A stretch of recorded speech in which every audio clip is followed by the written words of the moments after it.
नमस्कार दोस्तों, welcome back. आप देख रहे हैं कॉफ़ी विद सुमी जैन। दोस्तों, आपको मालूम है कि हमारा रामलला का जो मंदिर है उसकी शिलान्यास हो रहा है, प्राण प्रतिष्ठा का प्रोग्राम है। लेकिन क्या आपको मालूम है कि जो हमारे कार सेवक थे 1990 में, उन्होंने कैसे इसको अंजाम दिया? उस वक़्त सोशल मीडिया का ज़माना नहीं था। कैसे वो जुड़े? क्या-क्या उनके ऊपर अत्याचार किए गए? कैसे उन्होंने किसी भी चीज़ की परवाह ना करते हुए आज जो हम मंदिर में बैठे हैं या मंदिर की वेट कर रहे हैं, उसके लिए उन्होंने क्या कुछ किया था? क्या आपको मालूम है? आपको थोड़ा-सा ये पूरी डिटेल्स में एक-एक करके बताऊँगा। और अगर आपके रोंगटे ना खड़े हो जाएँ आज, इसका मतलब है आप सनातनी हो ही नहीं। चलिए इसके ऊपर बात करते हैं कि आज क्या करेंगे? आज सिर्फ़ याद करेंगे श्री राम जी के कार सेवकों को, और याद करेंगे अवध के उन गाँव को जिन्होंने प्रण लिया था कि पैरों में हम चमड़े के जूते नहीं पहनेंगे, पगड़ियाँ नहीं लगाएंगे, और 9 पीढ़ियाँ निकल गईं, उन्होंने आज तक जूते और पगड़ी डाली नहीं है। चलिए दोस्तों शुरू करते हैं, और ये भी इनके जो बलिदान है उसके लिए एक श्रद्धांजलि होगी। टाइम था 19 अक्टूबर 1990। जगह थी सीकर, राजस्थान। उस वक़्त 2 गाने बहुत ही पॉपुलर थे। सौगंध राम की खाते हैं मंदिर वहीं बनाएंगे, सौगंध राम की खाते हैं मंदिर वहीं बनाएंगे, बच्चा बच्चा राम का जन्मभूमि के काम का। ये 2 गाने बड़े ही पॉपुलर थे उस वक़्त उस एरिया में। और राजस्थान के सीकर से अयोध्या जी जाने के लिए 252 राम भगत जब रात को तैयार हो रहे थे तो ये नारे ही पूरे एरिया में गूंज रहे थे। ये वो समय था जब भारत में जय श्री राम बोलने और लिखना अपराध माना जाता था कांग्रेस की तरफ से। परंतु ये वो समय भी था जब मंडल कमीशन द्वारा फूट डालने के प्रयास के बावजूद सभी राम भगत एक हो चुके थे, और उनके मन में ना तो कोई जाति थी, दूर दूर तक नहीं थी। कौन ऊंचा था, कौन नीचा था, कौन वैष्णव, कौन शैव, कौन अमीर, कौन गरीब, कोई फर्क ही नहीं था उस समय। वो उस समय मात्र एक ही चीज थी, हम सब सनातनी थे।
और जिस मंदिर के लिए असंख्यक नाग साधुओं ने विधर्मी सेनाओं से युद्ध किया था, जिनके लिए मुगल काल में अयोध्या अवध क्षेत्र के गांव कुछ रातों में ही शमशान भूमि में परिवर्तन कर दिए गए थे। आपको मालूम है, 2.25 लाख से भी अधिक सनातनियों ने अपने प्राण को न्यौछावर कर दिया था उस वक़्त अयोध्या जी के लिए। उनके निर्जीवित शवों के अंबार से अवध क्षेत्र जो था वो उसके जो है ना एक हिस्सा तो फट गया था। केवल छोटे बच्चे वही बचे थे। बच्चे थे, बूढ़ी दादी और नानियां बची थी। युवा और बुजुर्ग पुरुषों को चुन चुन कर मार दिया गया था। जो ये मलेच्छ सेनाओं की सोच थी कि जब श्री राम के लिए लड़ने वाला एक भी युवक नहीं बचेगा तो श्री राम की भक्ति भक्ति कौन करेगा। सब श्री राम को आहिस्ता आहिस्ता भूल जाएंगे। पर उन्हीं बीच जो बूढ़ी दादियाँ और नानियाँ बची थीं, उन्होंने अपने जो पोते थे, पोतियाँ थीं, नाती नातियाँ थीं, उनको श्री राम को भूलने ही नहीं दिया और प्रण ले लिया कि पैरों में चमड़े के जूते नहीं पहनेंगे, पगड़ियाँ नहीं पहनेंगे जब तक हमें अपना राम का मंदिर ना मिल जाए, और 9 पीढ़ियों तक नहीं पहना ये सब कुछ। ये है बलिदान। और जब विधर्मी अवध से श्री राम की पूजा अर्चना रोक नहीं पाए, तो दूर सिक्कर में, राजस्थान में ये कैसे रोक पाते थे। और 19 अक्टूबर 1990 की इस रात को केवल राजस्थान से नहीं, लेकिन गुजरात, महाराष्ट्र, तमिलनाडु, बिहार, दिल्ली, कर्नाटक, बंगाल, आंध्र प्रदेश, आप कोई भी प्रदेश ले लीजिए, वहाँ से राम भक्तों ने उस कब्जे को हटाने के लिए अपने आप को त्यागा, अपने घर को त्यागा, अपने गांव को, ज़मीन को, भाई बंधुओं को, सब कुछ त्याग दिया, जात पात को भी त्याग दिया, क्योंकि मंदिर को बनाना था और ढांचे को हटाना था, और उसी मंदिर में अपने प्रभु श्री राम लल्ला को भी बैठाना था।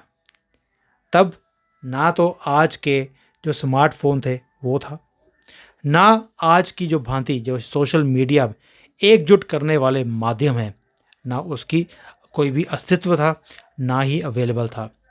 एक दूरदर्शन था और कुछ अखबार थे जो पूरी तरह सरकार और सरकारों के सेकुलर अधिकारियों के कब्जे में थे। लेकिन तब भी रामकाज की जो गूंज है वो सैकड़ों किलोमीटर तक पहुंची और लोग अपने घरों से निकल पड़े। हाथ में कुछ नहीं था, सिर्फ गुड़ और चना उनके हाथ में था। पता भी नहीं था कि कहाँ जाना है, पहुँचेंगे भी कि नहीं ये भी नहीं पता था। पहुँचेंगे भी तो वहाँ पर कहाँ जाना है, क्या करना है, जो काज करने का प्रण लिया है वो पूरा कर भी पाएंगे या नहीं ये भी नहीं पता था।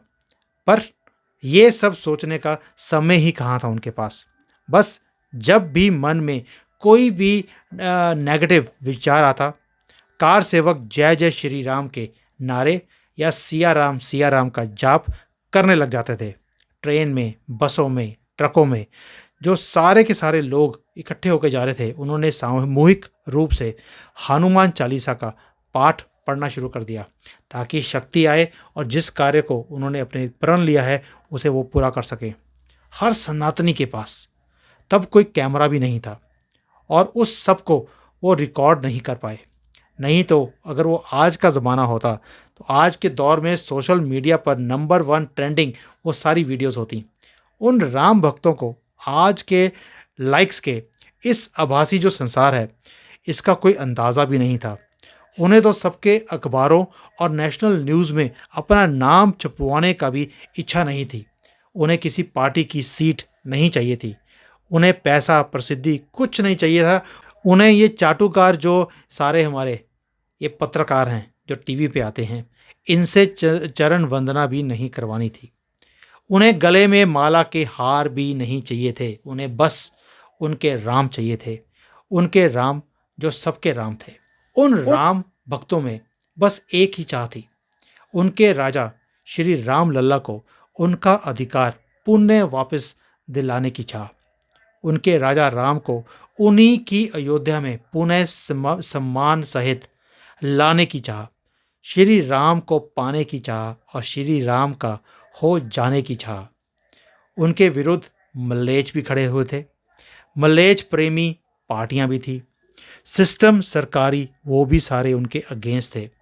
मलेच्छों के प्रभाव को बढ़ावा देने वाली शिक्षा अवस्था द्वारा फैलाया भ्रम जाल भी था, और सनातन विरोधी एजेंडे के तहत काम करती बॉलीवुड इंडस्ट्री का वर्षों से किया ब्रेन वॉश भी था।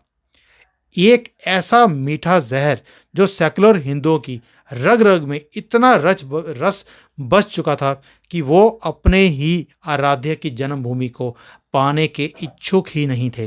वो आज भी नहीं हैं।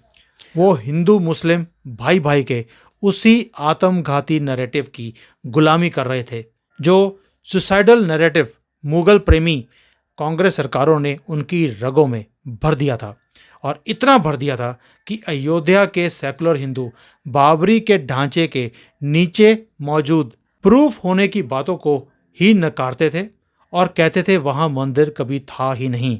हमें तो सालों से हिंदू मुस्लिम साथ साथ खुशी खुशी रहते दिखाई देते हैं और रह भी सकते हैं, रह भी रहे हैं।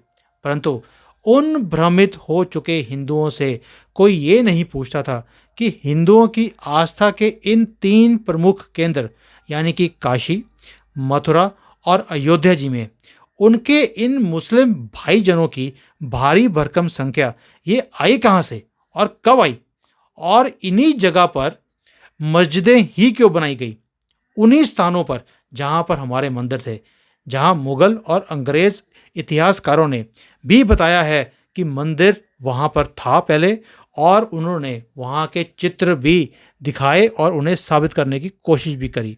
और जहां जहां लिखा था कि मलेच्छों ने के आकाओं ने इन तीनों प्रमुख स्थानों पर मौजूद भव्य मंदिरों पर बार बार आक्रमण किया और कहीं मंदिरों के गर्भ जो स्थान थे ग्रह के ऊपर मस्जिद बनाई, कहीं मुख्य मंदिरों के मूर्तियों को तोड़कर निकाल कर अपनी मस्जिद की सीढ़ियों में दबा दिया, और कहीं शिवलिंग के पास पैखाना बना दिया और उसे डुबोकर हाथ पैर धोने की जगह बना दी, कुर्ला करने का स्थान उसे बना दिया और शिवलिंग को उसी के बीच में डुबो कर रख दिया। जब ये सारे प्रूफ सेकुलर हिंदुओं को दिखाए गए तो वो बोलते थे ऐसा कुछ था ही नहीं, ये आपका भ्रम है, हम तो बड़े आराम से रह रहे हैं इनके साथ, मुसलमानों के साथ। और वो अपमान पे अपमान करते रहे और हम अपने ही कसाईयों को भाई भाई और Babur the great, Akbar the great, Aurangzeb the great and glorious Mughal period हम ये कहते रहे, क्योंकि हमें बचपन से यही पढ़ाया गया है हमारी किताबों में कांग्रेस की गंदी सरकारों की तरफ से। ये लोग सच तब भी नहीं पढ़ते थे और यही लोग सच अब भी पढ़ने से कतराते हैं, बोलने से घबराते हैं। और हमारे जैसे लोग जब ये सारी बातें बाहर लेकर आ रहे हैं इतिहास की, करंट सिस्टम की, तो ये हमारे यहाँ पर आकर गंदे गंदे कमेंट्स सेकुलर हिंदू ही डालता है, मोमिन कभी डालता ही नहीं, क्योंकि उसे सच्चाई मालूम है, वो सच्चाई से छुपता नहीं है, सेकुलर हिंदू ही भागता है। और ये सेकुलर हिंदू जो भ्रमित हुए हुए हैं, ये समाज तक के इस अभियान के ही विरुद्ध खड़े हो चुके थे उस वक्त भी। वो कहता था कि ये एक 100% राजनीतिक मुद्दा है जिसके चलते दंगे होंगे और हिंदू ही मारे जाएंगे। उनको अपने अधिकारों के लिए लड़ना फजूल लगता था उस वक्त भी जब ये सारा कार्यक्रम हो रहा था, और अपने आराध्य की जन्मभूमि में मुस्लिम मस्जिद को स्वीकार कर चुके थे और कांग्रेस को ही अपना भाई बाप समझते थे। उस समय की सरकारों के चाटुकार पत्रकारों ने ऐसे भ्रमित हिंदुओं का इंटरव्यू लेकर कई ऐसे डॉक्यूमेंट्री, लेख, खबरें बनाई थी जो सीधे सीधे जागृत हिंदुओं को मूर्ख, अंधा और एक पार्टी के इशारों पर नाचता लड़ता मरता हुआ हिंदू आतंकवादी बताने का प्रयास करती थी। वो खबरें, लेख और वीडियो कोई आज का युवक भी पढ़ ले, देख ले, तो उसे जागृत हिंदुओं की ये गौरव यात्रा बेकार की लगेगी और मुझे हिंदू होने पर शर्म आती है जैसे नैरेटिव को खाद मिलेगी। ये वही हिंदुओं में शत्रु बोध को सुलाकर अपराध बोध जगाने वाले नैरेटिव थे जो तब का सारा मलेच्छ समाज फैलाता था। वही नैरेटिव जो आज का ओवैसी और ओवैसी प्रेमी छुपा हुआ कांग्रेसी हिंदू फैलाता रहता है। तब भी इन्हीं हिंदुओं को ये एक राजनीतिक मुद्दा लग रहा था, परंतु ये मात्र एक राजनीतिक मुद्दा नहीं था, ना है और ना ही होगा। ये वो काज था जो होने की वर्षों से, 500 सालों से प्रतीक्षा कर रहा था, और एक राजनीतिक पार्टी का उदय उस शक्ति की एक लीला भर थी। ये राजनीतिक पार्टी बस एक माध्यम बनी, ये एक संगठन बना, ये एक जागृत सनातन एकता बस एक माध्यम बने। इस राजकाज को जो होना ही था वो होकर रहा। अब बात आती है 20 अक्टूबर 1990 गाज़ियाबाद उत्तर प्रदेश की। अभी तक जो मैंने आपको बताया है कि उस वक़्त भी जो सेकुलर हिंदू थे वही इस कार्यक्रम के अगेंस्ट थे और आज भी इसी कार्यक्रम के अगेंस्ट 30 टू 40% हिंदू आज भी खड़े हुए हैं, यही सेकुलर हिंदू। लेकिन हम इतिहास की बात करते हैं, दोबारा चलते हैं उन्हीं 250 राम भक्तों के ऊपर।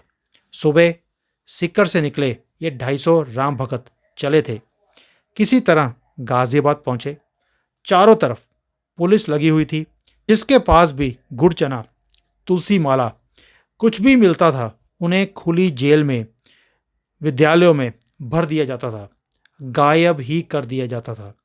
कार सेवकों को विश्व हिंदू परिषद के श्री अशोक सिंघल जी का आदेश था, चाहे सोकर जाना, बैठ कर जाना, लेट कर जाना, जाना अयोध्या जी ही है और कहीं नहीं जाना। रास्ते में अनेक बाधाएं आएंगी, उन सब को पार करते हुए आपको अयोध्या जी पहुंचना है। इस आदेश का पालन करते हेतु प्रत्येक कार सेवक ने कोई कसर नहीं छोड़ी। अब वक्त आया 22 अक्टूबर 1990, लखनऊ, उत्तर प्रदेश। सीकर से चले हुए ये 250 कार सेवकों में से मात्र 64 कार सेवक ही लखनऊ पहुंच पाए। बाकी 200 कब, कहां, पुलिस द्वारा कौन से स्टेशन पर पकड़ लिए गए पता ही नहीं चला और बचे हुए ये 64 कार सेवक किसी तरह छिपते छिपते लखनऊ भाजपा के कमलापति त्रिपाठी जी हैं, उनके यहाँ किसी तरह ये ठहरे। वहाँ से निकले अलग अलग जत्थों में, फिर दोबारा से ये गिरफ्तार हुए। कौन कहाँ पर गिरफ्तार कर लिया गया ये भी किसी को पता नहीं था, किसी को खबर ही नहीं थी और किसी को खबर पहुंच भी नहीं रही थी। एक एक करके सैनिक जैसे युद्ध में गिरते जाते हैं और बाकी बचे हुए युद्ध लड़ते जाते हैं, बस वैसा ही माहौल था उस समय भी पूरे देश में, खासकर उत्तर प्रदेश में। मुलायम ने अपने कोर वोटर विधर्मी पक्ष को खुश करने के लिए ऐलान कर दिया था कि अयोध्या जी में एक परिंदा भी पर नहीं मार सकता। पर ये राम भक्त कहाँ सुनने वाले थे, ये वानर सेना कहाँ डरने वाली थी किसी से भी। उन्होंने तो अपना सब कुछ न्यौछावर कर दिया था अपने प्रभु को, और उनकी भावना एक ही थी, अब जो होगा प्रभु इच्छा।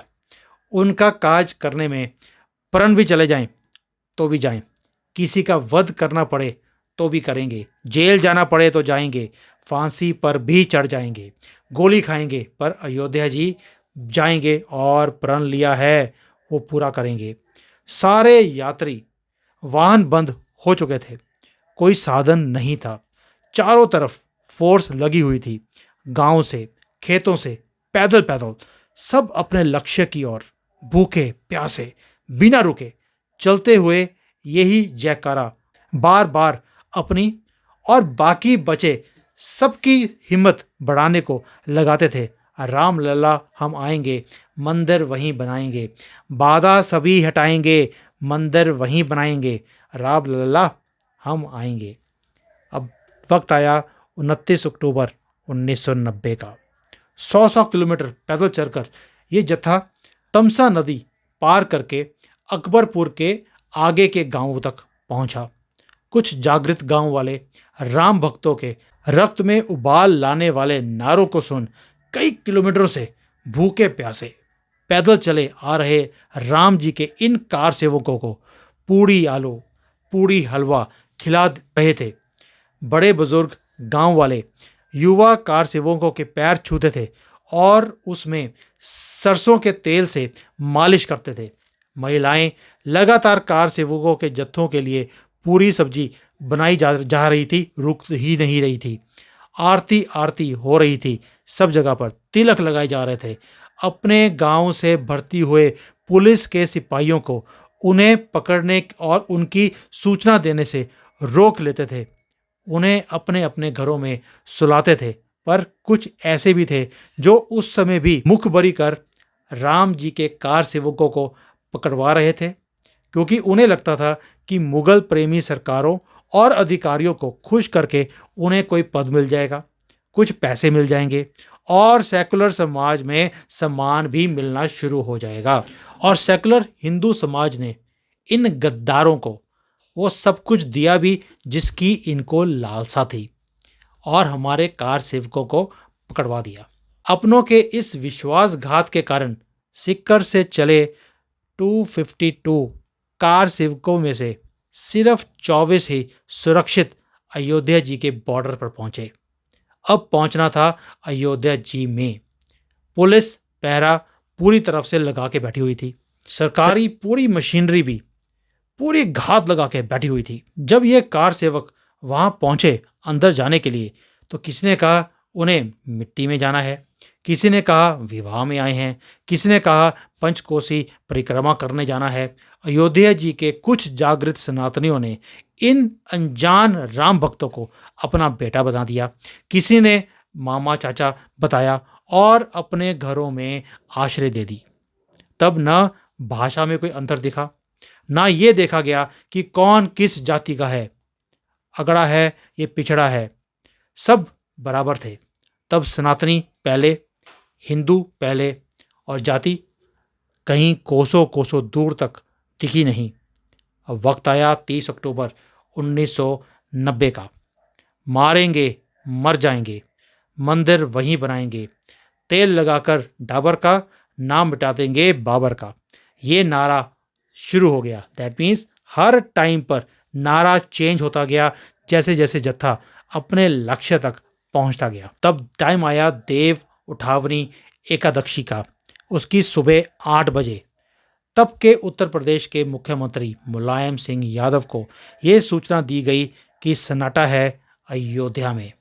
और उसके तुरंत बाद डॉक्टर की वेशभूषा में अयोध्या जी की भूमि में प्रवेश कर चुके अशोक सिंघल, उमा भारती अगुवाई में हजारों राम भक्तों का जुलूस इन्हीं नारों को लगाता हुआ श्री राम जन्मभूमि की ओर कूच करने लग गया। पुलिस जहां रोकती वहीं जमीन पर वो लोग बैठ जाते, हनुमान चालीसा का पाठ शुरू कर देते सारे के सारे कार सेवक, और पुलिस वालों के पैर छूने लगते। पुलिस पीछे हटाती कार सेवकों को और कार सेवक जय श्री राम का नारा लगाकर आगे बढ़ते जाते। कई कार सेवकों को पुलिस द्वारा बसों में भरा जाने लगा। तभी कहीं से एक साधु जी पुलिस की बस पर कब्जा किया और बैरिकेड तोड़ते हुए बस को राम जन्मभूमि के पास तक ले गए, जहां पर सनातनियों का बहुत बड़ा एक खेमा खड़ा हुआ था। और कोठरी बंधुओं ने देखते ही देखते 30 फीट ऊंची जो गुंबद थे उसके ऊपर वानर की भांति चढ़ाई कर दी और भगवा दरज ध्वज जो था वो फहरा दिया। वहां पर नारे लगे जय जय सिया राम के, और शाम तक उत्सव का माहौल था। हर घर पर दीप जल रहे थे, पूरी अयोध्या राम में थी। अब टाइम आया 31 अक्टूबर और 1 नवंबर 1990। मुलायम सिंह क्रोध से तिल मिला रहा था।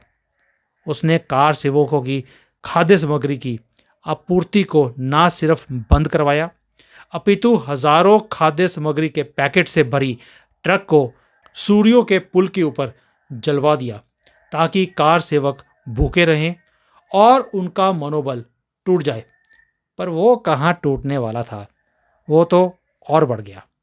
महंत जो थे वहाँ पे नित्य गोपाल दास जी, सत्य मित्रानंद गिरी जी, रामचंद्र जी, अशोक सिंघल जी, इनके सहित कई पूज्य संतों ने मनोबल गिरने ही नहीं दिया अपने सारे कार सेवकों का।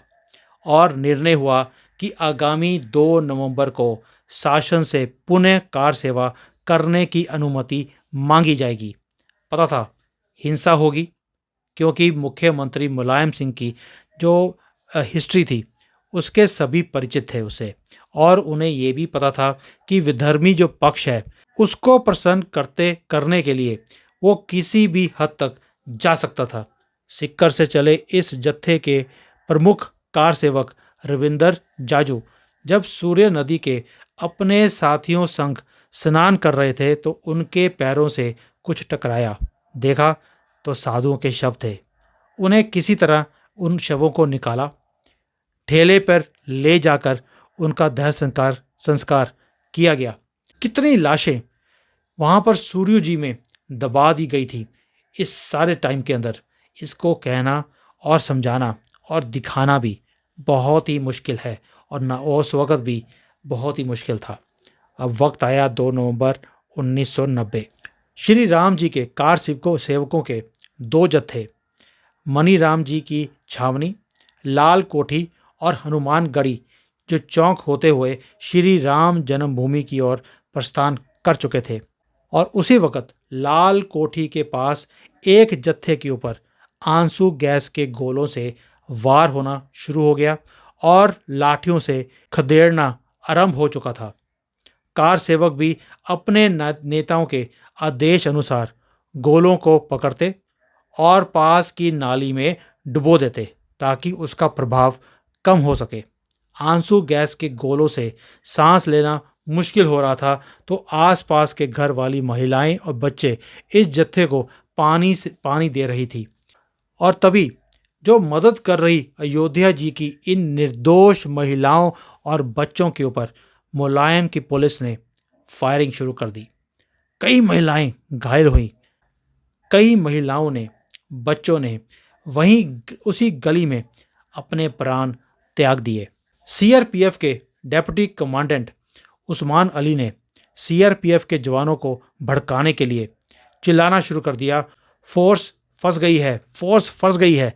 और दूसरी ओर अयोध्या जी के डीएम राम शरण श्रीवास्तव कहते रहे कि स्टॉप फायरिंग, लेकिन किसी ने सुना नहीं। जो उस्मान अली था, उसके बहकावे में आकर सीआरपीएफ ने मुख्यमंत्री मुलायम सिंह यादव के आदेश का पालन करना आरंभ कर दिया और पूरी अयोध्या गोलियों और कार सेवकों की लाशों से गूंज पड़ी और ढेर लग गया वहाँ पर। तब ऐसे ऐसे किस्से आए।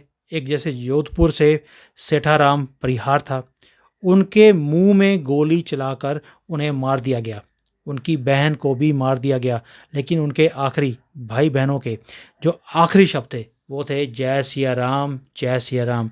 और कितने ही लोग हैं जिनकी ऐसी ऐसी कहानियां हैं कि जब मैं इसको स्टडी कर रहा था मेरे रोंगटे खड़े खुद के हो गए थे।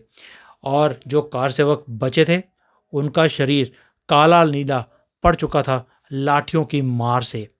कितने मरे, कितनों को किसी को कोई अंदाज़ा ही नहीं है। ना जाने कितने कार सेवकों के शव अकबरपुर के ज़िलों में कुछ दिन बाद मिले और उनके गांव वालों ने अंतिम संस्कार कर दिया। कितनों का लावारिस शव, क्योंकि नाम ही पता नहीं था, पुलिस ने सूर्यों किनारे ही रात के अंधेरे में सामूहिक रूप से जलाकर राख कर दिए और किसी को खबर नहीं मिली कि उनके परिवारजन कहाँ चले गए। बेटे घर नहीं पहुँचे, पति लौटे नहीं, पिता की गोद को कई बच्चे तरसते रहे। ये बलिदान यहीं नहीं रुका। जो कार सेवक अपने अपने घर लौटे उन्हें मलेच्छों ने टारगेट करके राजस्थान, आंध्र प्रदेश, उत्तर प्रदेश, महाराष्ट्र, गुजरात वहाँ पर मारा। पाकिस्तान और इंदिरा गांधी द्वारा बनाए इस्लामिक बांग्लादेश में भी कई मंदिर ध्वस्त कर दिए गए। हजारों सनातनियों को वहाँ भी मारा गया। पर हम सब भूल गए हैं, हमें सब भुला दिया गया। हमें इन 33 वर्षों से अधिक समय में बार बार शर्मिंदा किया गया, अपमानित किया गया। हमें अपने अधिकारों की मांग करने के लिए कोर्ट में चक्कर लगाने पड़े, और जब हम कोर्ट में चक्कर लगाते थे तो हमारे ऊपर कटाक्ष किए गए, हमारे ऊपर हंसा गया। हमें मंदिर की जगह स्कूल, कॉलेज, अस्पताल और मस्जिद तक बनाने का सुझाव हमें सुझाया गया। हमारे मन मस्तिष्क को इस अभियान से जुड़े नेताओं, कार सेवकों, साधु संतों के विरुद्ध भड़काया गया ताकि हम बढ़ जाएं और पुण्य जाति में, भाषा में, आर्थिक भेद के चलते एक दूसरे से दूर हो जाएं, एक दूसरे के विरोधी हो जाएं और उनका लक्ष्य वहां पर मंदिर तोड़कर पुनः दोबारा से बाबरी मस्जिद बनाने का पूरा हो जाए। गज़वे हिंद का जो इनका ख्वाब है कांग्रेसों का, ये पूरा हो जाता। अब वक्त है 2024 का। अब ये हम पर है और हमारी अगली पीढ़ी पर निर्भर करता है कि क्या हम दोबारा से अपने शत्रुओं के द्वारा ब्रेन वॉश होकर अपनी ही संस्कृति, अपनी ही सनातन जो हमारी परंपरा है, अपने ही नायक श्री राम की जन्मभूमि के विरुद्ध खड़े होंगे, या अपने देश, अपनी संप्रदा उसके साथ खड़े होंगे। क्या हमें अभी भी ये जो बेवकूफ़ सेकुलर हिंदू है उनके साथ मिलकर उन्हीं की भाषा बोलनी है, या हमने अपनी सनातन की भाषा बोलनी है कि ये जगह हमारी, ये जगह भी सनातन की और सनातनियों की। आपने धर्म के बेस पर जब अपना कंट्री ले लिया तो आपका हमारे देश में कोई हक ही नहीं है। ये देश हमारा, हिंदुओं का, सनातन का, और यहाँ पर हम वही करेंगे जो हमारा हक है। हमारी जगह आपने लूटी और आप बोलते हो कि बाबरी आपकी थी। भाई जब मंदिर हमारा था आपने उसके ऊपर बाबरी बनाई, ये हमारा हक है, हम अपनी जगह वापस लेंगे और बाकी भी मंदिर लेंगे। ये जो मैंने आपको बताया है सारा कार सेवकों का, ये पूरी स्टडी करी मैंने न्यूज़पेपर्स पुराने देखकर, पुरानी वीडियोस को देखकर, और रोंगटे खड़े होते हैं देखकर कि कैसे हमारे लोगों ने अपनी जानें दी हैं, कैसे बिना किसी व्यवस्था के, पूरा ढांचा अगेंस्ट होते हुए भी हमने इस कार्यक्रम को पूरा किया। किसने किया? साधु संतों ने, बीजेपी के कार्यकर्ताओं ने, आरएसएस ने, वीएचपी ने, और इन्होंने 33 साल तक जूते खाए हैं कि मंदिर बनाएंगे बट तारीख नहीं बताएंगे। अब तो तारीख बता दी। आप क्यों भाग रहे हो यहाँ से, ये कांग्रेसी हो? अब आप बोलते हो जब मंदिर पूरा बन गया है, तैयार हो गया है, प्राण प्रतिष्ठा होने वाली है, अब वहाँ पर आपके कार्यकर्ता पहुँच गए अपना झंडा लेकर, कांग्रेस का गंदा झंडा लेकर आप पहुँच गए वहाँ पर कि राम सबके हैं। पहले आप बोलते थे कि राम तो काल्पनिक है और हमारे कार सेवकों के ऊपर गोलियां आप ही के लोगों के आदेश के ऊपर चलाई गई। ये है इनकी असलियत दोस्तों। और आज का टाइम है जब हमें अपने कार सेवकों के इन बलिदानों के ऊपर, इन माताओं के ऊपर, वो नानी दादियाँ जिन्होंने राम के नाम को मिटने नहीं दिया इस सनातन की धरती के ऊपर, कितने ही लोगों ने अपनी जानें दी हैं, उन्हें भूलना नहीं। आज उन्हें याद करने का टाइम है, उन्हें श्रद्धांजलि देने का टाइम है, और उनकी ये बलिदान के लिए उनको थैंक्स करने का टाइम है कि आपके कारण आज हम ये दिन देख पा रहे हैं। So thank you for all those car sevaks जिन्होंने काम किया, उन नेताओं ने जिन्होंने हिम्मत दिखाई कि बिना किसी संसाधन के, कि सोशल मीडिया की सपोर्ट के, फ़ोन भी नहीं थे, मोबाइल भी नहीं थे, गाड़ियाँ भी नहीं थीं, और उस वक्त आपको मालूम है बसें भी कैसी थीं, ट्रेन्स भी कैसी थी, और पूरी की पूरी व्यवस्था हिंदुओं के अगेंस्ट शुरू से रही है कांग्रेस के ज़माने में। तो दोस्तों ये प्रस्तुति आपके सामने दिल से बनाई है, इसे लोगों के साथ शेयर कीजिए ताकि लोगों को पता लगे कि जो सेकुलर का स्यापा तब था वही स्यापा आज भी है, और हमारे ही हिंदू उसी में फंसे हुए हैं और उससे बाहर निकलने के लिए रेडी ही नहीं है। ना वो तब पढ़ते थे, ना ही आज पढ़ने को तैयार हैं, लेकिन हम तब भी जय श्री राम बोलते थे और आज भी जय श्री राम बोलते हैं। अयोध्या जी में पहुंच गए हैं और अब तो हमें कोई हटा भी नहीं सकता इन सब की ऐसी की तैसी। और इसलिए भारत माता की जय, जय Shri Ram. Hi there. If you liked the video, please don't forget to smash the like button, subscribe to our channel, and activate the bell icon so that you receive all notifications whenever we upload a new video. Thanks for watching.